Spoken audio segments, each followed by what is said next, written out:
I feel that the future is hopeless and that things cannot improve. I am bored and dissatisfied with everything. I am a complete failure as a person. I'm guilty. I'm being punished. I would like to kill myself. I used to be able to cry, but now I am beyond tears. I've lost interest in other people. I can't make decisions. I can't eat. I can't sleep. I can't think. I cannot overcome my loneliness, my fear, my disgust. I'm fat. I cannot write. I cannot love. My brother is dying. My lover is dying. I'm killing them both. I'm charging towards my death. I'm terrified of medication. I cannot make love. I cannot fuck. I cannot be alone. I cannot be with others. My hips are too big. I dislike my genitals.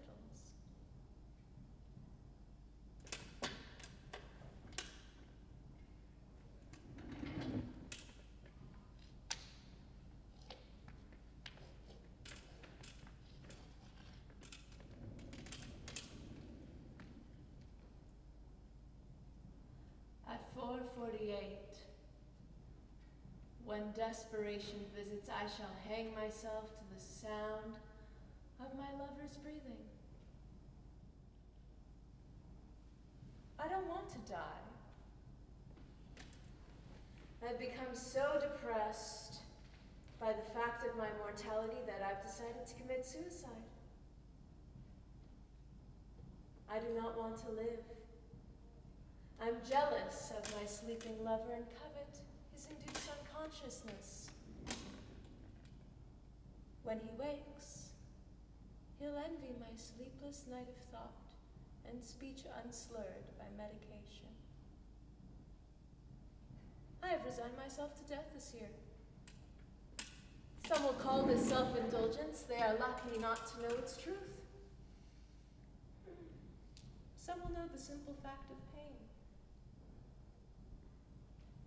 This is becoming my normality.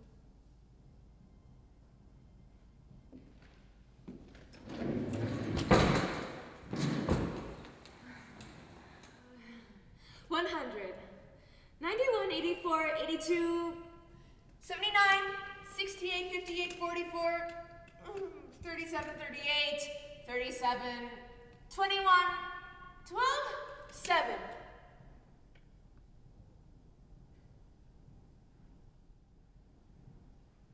A room of expressionless faces, so devoid of meaning.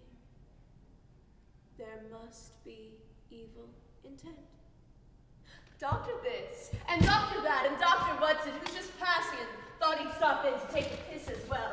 Burning in a hot tunnel of dismay, my humiliation complete as I shake without reason and stumble over words and have nothing to say about my illness, which anyway amounts only to knowing that there is no point in anything because I'm going to die. And I am deadlocked by that smooth, psychiatric voice of reason that tells me there is an objective reality in which my body and mind are one. But I am not here, and never have been. Dr. This writes it down, and Dr. That attempts a sympathetic murmur. Watching me, judging me, smelling the crippling failure oozing from my skin, my desperation clawing, and all-consuming panic drenching me as I gape in horror at the world and wonder why everyone is smiling at me. And with secret knowledge of my aching shame. Shame, shame, shame. Drown in your fucking shame. Inscrutable doctors, sensible doctors, way out doctors. Doctors you'd think were fucking patients if you weren't shown proof otherwise. Ask the same questions. Put words in my mouth, offer chemical cures for congenital anguish, and cover each other's asses until I want to scream.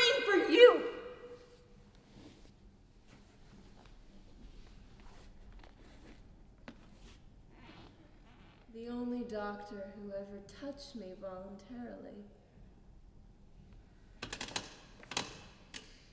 Who looked me in the eye. Who laughed at my gallows humor spoken in the voice from the newly dug grave. Who took the piss, who lied. And said it was nice to see me. Who lied and said it was nice to see me. I trusted you. I loved you. And it's not losing you that hurts me, but your bare-faced fucking falsehoods that masquerade as medical notes, your truth, your lies, not mine.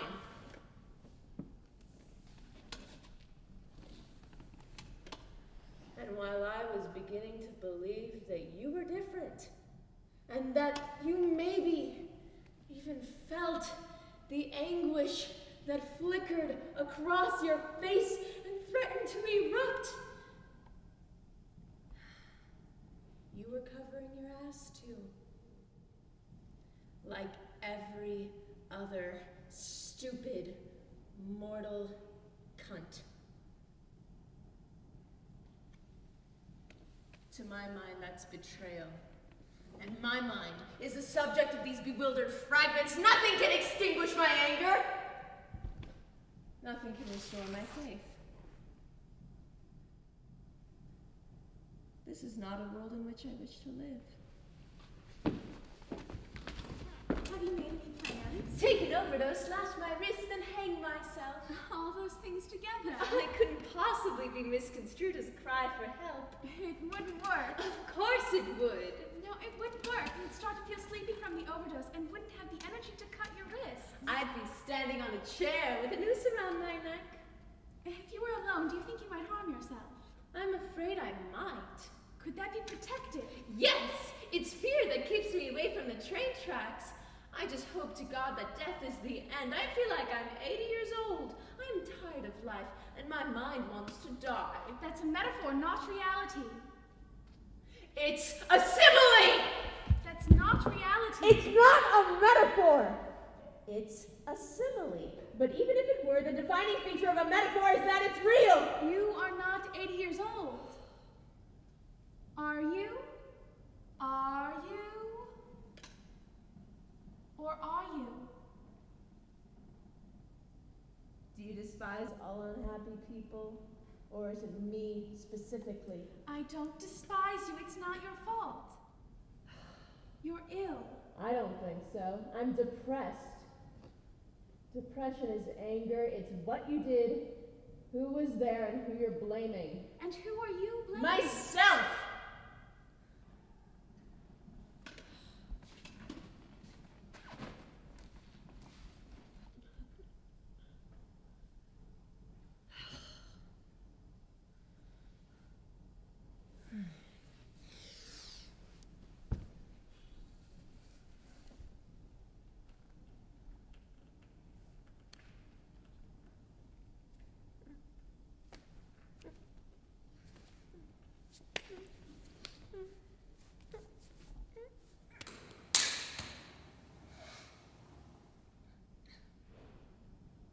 Body and soul can never be married. I must become who I already am and forever bellow at this incongruity which has committed me to hell. Insoluble hoping cannot uphold me. I will drown in dysphoria in the cold, black pond of myself, the pit of my immaterial mind. How can I return to form now that formal thought has gone? Not a life that I could countenance. They will love me for that which destroys me. The sword of my dreams, the dust of my thoughts, the sickness that breeds in the folds of my mind. Every compliment takes a piece of my soul. An expressionist nag, stalling between two fools. They know nothing. I have always walked free, last in a long line of literary kleptomaniacs, a time-honored tradition. Theft is the holy act on a twisted path to expression. A glut of exclamation marks spells impending nervous breakdown. Just a word on the page and there is the drama. I write for the dead, the unborn. After 4.48 I shall not speak again.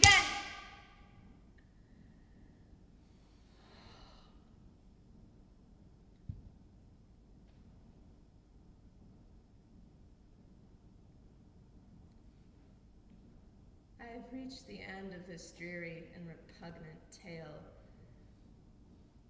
of a sense interned in an alien carcass and lumpen by the malignant spirit of the moral majority. I have been dead for a long time. Back to my roots. I sing without hope on the boundary.